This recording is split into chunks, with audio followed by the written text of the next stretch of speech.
هاتي حبايتين بطاطس وتعالي بسرعة. ايوه زي ما بقولك كده، هاتي حبايتين بطاطس وتعالي يلا بينا. النهاردة هنعمل فكرة في منتهى الجمال لجوع اخر الليل بتاع الولاد. هنعمل البطاطس بطريقة تحفة وسهلة وسريعة وبسيطة خالص، وعلى البوتاجاز في دقايق هتحضريها. وكمان هتقدميها بطريقة الولاد بتحبها جدا جدا بالطريقة دي، وهيطلبوها منك كل يوم. يعني عايزة اقولك انك هتعملي وصفة متأكدة مليون في المية انها هتعجب كل اللي موجود في البيت، الصغير والكبير هيحبها، بطريقة بسيطة جدا جدا وسهلة وطعمها حلو جدا جدا. بس طبعا لو أول مرة بتشوفونا، اشتركوا في القناة وفعلوا زر الجرس على الكل علشان يوصل لكم كل جديد، ولايك وشير لو عجبكم الفيديو علشان يترفع ويوصل لأكبر عدد من الناس والكل يستفاد. وعايزة أشكر كل حبايبي اللي بيفرحوني وبيشجعوني بكلامهم الجميل. ربنا يا رب يفرحكم دايما. بشكركم على دعواتكم الحلوة دي يا رب. ربنا يا رب يردها لكم اضعاف اضعاف. يلا بينا كده نشوف طريقتنا. احنا معانا حبايتين بطاطس قشرتهم وغسلتهم، وبعد كده قطعتها حلقات، وانا دلوقتي بقطعها صوابع. الصوابع ما تكونش ولا تخينه قوي ولا رفيعه قوي، يا دوبك يبقى فيها لحم. دلوقتي بقى انا هجيب الطاسه بتاعتي واحط فيها شويه زيت، ومعايا بصلايه كده متقطعه قطع صغيره. انا هجيبها كده وهشوحها تشويحه بسيطه خالص على النار كده، وبعد كده اروح حاطه عليها فصين من الثوم واشوحهم كده مع بعض. عايزه اقولك في دقايق وهتكون كل حاجه جاهزه. انا دلوقتي شوحت البصله بالثوم، معايا برضو طماطم كده مقطعه قطع صغيره هشوحها معاها. لو عندك بقى فلفل رومي، فلفل الوان، اي حاجه حطيها عليها وشوحيها برضو معاها. معايا بقى دلوقتي كده جزر مبشور، حطيها برضو معاها وشوحيها معاها. كل ما بتزودي الخضار فيها كل ما بتزيد القيمه الغذائيه بتاعتها، هتبقى جميله جدا وطعمها بجد رهيب رهيب من الاخر. دلوقتي بقى هحط التوابل بتاعتي، حطيت الملح والفلفل الاسود وسنه كمون وبهارات، وكده الخضار بتاعي بقى جاهز معايا ومتشوح وجميل جدا. تعالي بقى دلوقتي البطاطس بتاعتنا احنا خدناها حمرناها كده تحميره جميله كده وبسيطه. دلوقتي بقى بصي انت اي عيش عندك هينفع في الوصفه دي وهيبقى جميل. انا هنا معايا العيش بتاع الكريب، العيش الطري دوت. بصي بقى انت اي عيش عندك، عيش شامي، العيش البلدي الجميل بتاعنا دوت هينفع معانا.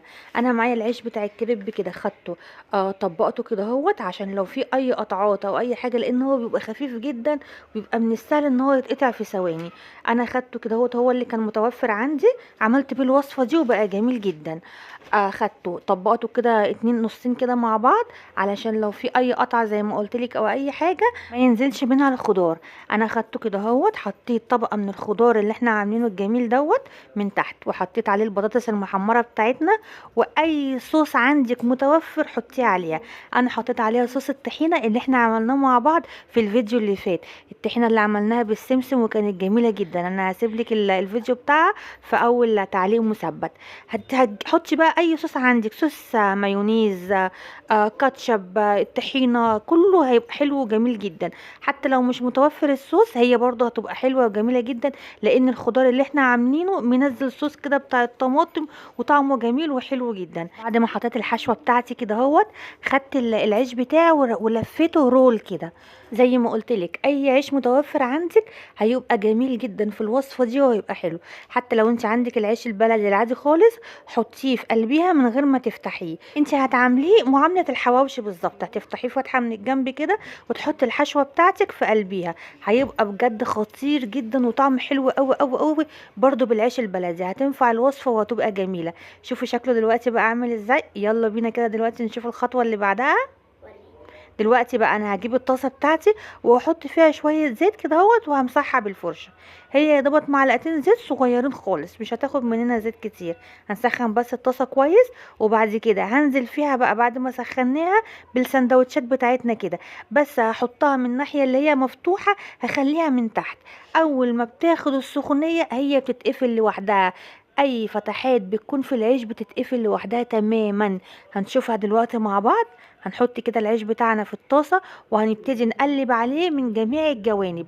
كل ما الجانب دوت ياخد لون كده دايب معانا ويبقى جميل، نقلبه من الجانب التاني. بص دلوقتي العيش بتاعنا مسك نفسه، السندوتشات كده بقت ماسكة نفسها وبقت مقرمشة قرمشة، والله العظيم مش طبيعية، جميلة جدا جدا. قرمشة حلوة قوي قوي قوي قوي. بجد سندوتشات كانت رهيبة، كانت بتبقى غاية في الجمال. انا ولادي بقى يطلبوها مني كل يوم من ساعة ما عملتها لهم. سهلة وبسيطة وما خدتش مني دقايق خالص، واي حاجة متوفرة عندك هتعمليها بيها، وفي نفس الوقت فيها خضار وفيها قيمة غذائية حلو جدا. يعني هما لما بيحبوش الخضار ياكلوه كده، هياكلوه في قلب الحشوة الجميلة دي. بصي بقى العيش بتاعنا بقى عامل ازاي، حلو جدا. انا عايزه اقول لك ان انا ولادي ما قدروش يكملوا الساندوتش من كتر ما هو مليان ومشبع جدا ومغذي جدا جدا. جربيها والله مش هتندمي. ودي كانت فكره الفيديو النهارده. اشوفكم ان شاء الله على خير في فيديو جديد. ما تنسيش اللايك والاشتراك في القناه. مع السلامه، دمتم بصحه وعافيه.